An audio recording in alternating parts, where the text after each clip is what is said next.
Every so often, when I release a piece of content that is aimed completely at absolute beginners, I'll get a response like this. I have to say, for a few months now, I have had the feeling that you guys really have no idea about vinyl or turntables whatsoever. It has now become blatantly prevalent that I have been correct in my suspicions. The fact that you can say it's time to embrace Crosley turntables speaks volumes about how very little you truly know. All these substandard built pieces of junk do is damage prized vinyl. In so many ways, even the lack of quality in playback is laughable and not in a funny way. How you can sit there and print this rubbish recommending something that's not fit for landfill sites, no wonder many audiophiles laugh at the sight.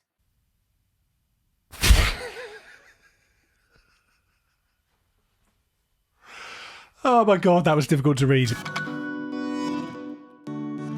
I'm used to receiving these kind of messages from time to time now, at this point in my journey running Sound Matters. I think now is just a good time to basically re-emphasise why it is I do, what I'm trying to achieve here, who it's for and who it's not. Not every piece of content I write is going to be directly aimed at you, but it is aimed at the greater vinyl community as a whole and those who are coming fresh new into it. And, of course, those who have been spinning records their entire lives as well. I started this platform with a passion for helping music lovers regain the magic lost in the wake of digital downloads and streaming. I believe truly that in a world where everything has become so intangible, particularly in the world of music, that we've really lost something. And I believe that the vinyl format is one of the antidotes to this phenomena. The rise of vinyl, the vinyl revival, if you like, has been very well documented, but I believe it is happening and happened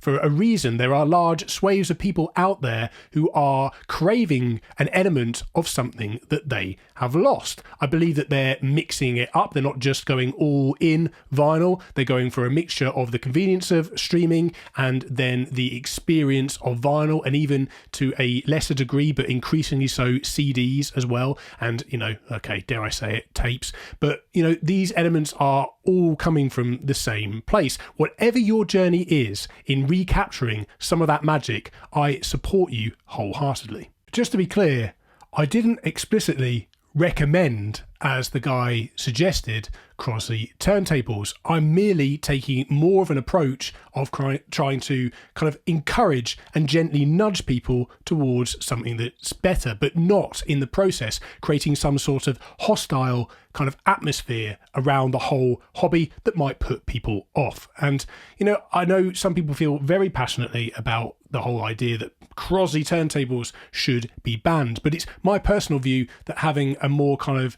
gentle nudge, look at this over here rather than this, did you have fun with this? Well, you're going to really love this. I think that's a much more kind of welcoming, encouraging, positive message to put out there than this whole kind of like, you're a fool for owning or even considering enjoying one of these in any way, shape or form. Does that mean I'm some sort of God's gift to vinyl and that I know everything? No, absolutely not. I've never claimed anything of the sort. And I think if somebody does say that they know absolutely everything, then they're frankly lying to you. But I do have lots of relevant experience to bring to the turntable and a real passion to the turntable. To the topic, and I do have lots of relevant experience off the back of that as well. My degree was in music technology. I happened to get a first, which in the UK is the highest grade you can get at a BSc honours degree level. I also worked for Shure, the predominantly now microphone manufacturer, for 10 years, but they also, of course, used to produce phono cartridges and styli as well, which has given me a wealth of experience. I've met so many amazing people within the industry, including some very big mastering engineers, which has given me a real insight into how records are cut and the whole process involved in making a record sound good.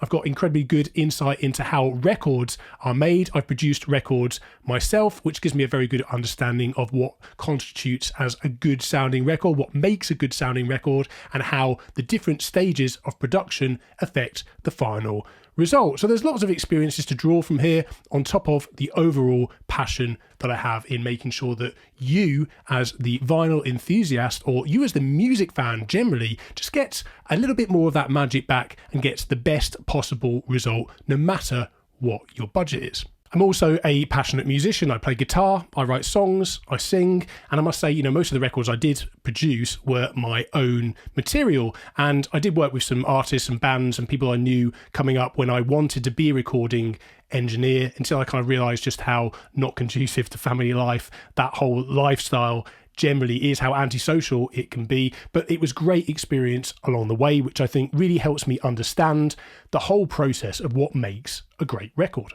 One of the coolest things I got to experience at my time when I was at Shaw was a tour of Abbey Road, which not many people get to do. I feel very privileged. And this is a bit of a side note, a bit of a kind of, going off on a tangent. I hope that's not too boring for you, but I'm going to try and bring up some pictures that I took very casually as we were going around whilst I was on that tour, because there were so many cool things. The place drips in history. Studio One, Studio Two, the Beatles, Dark Side of the Moon, so many great records, and to a lesser degree probably to some of you guys out there in the States, but Oasis, and so many great albums were recorded there. It was a real privilege to see it. It was amazing to see the history just generally scattered around the place. There were the pianos that the Beatles used, one that the guy pointed to and said, yeah, Day in the Life was recorded on that, and we were going through a hallway, just going from one part of the studio to the other, and there was this, mixing console just sat there in the, just almost discarded. I guess not discarded, but they were in a little bit of chaos when I went because they were redoing the entire floor. But he just pointed to this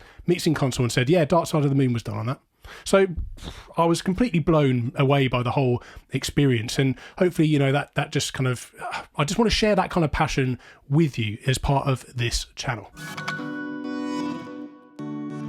To kind of summarise, I think often what we can sometimes forget in the vinyl hobby is that we're ultimately talking about music here. This should be fun. It's not a life or death thing. So I'm often very surprised when people get so impassioned like this and kind of lash out at somebody like me, particularly when everything I put out there is addressed as coming from me as an individual, from me in terms of the emails are sent out directly, they're signed off as me. All these videos are addressed as being me. So it always surprises me when people use language like you guys. And it surprises me even more when I think it's quite clear that people haven't either watched the content to get the context of what I said or read the articles. It's very clear from statements like that they've just jumped down my throat. And I kind of, I feel sorry for people in this situation, because it should be fun. And I feel sometimes you can go so far down the rabbit hole that you forget that. And, I truly do hope that John is okay, that there isn't something else going on in his life that is ultimately making him lash out in a way that perhaps doesn't reflect his actual true personality. There's a statement that I've heard from somebody once before that suggests that hurt people hurt people.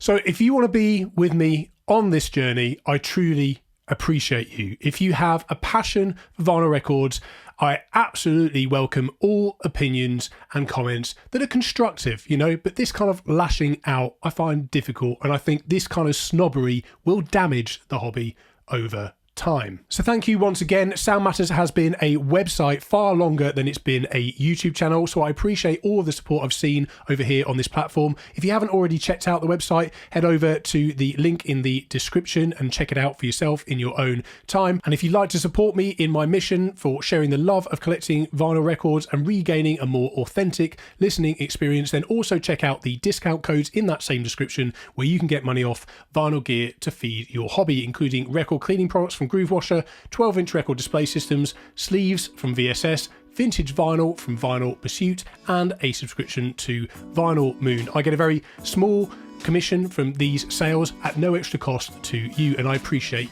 your support. If you're new to this channel, as always, do consider subscribing. I'd love to have you on board, and until that next video, keep spinning.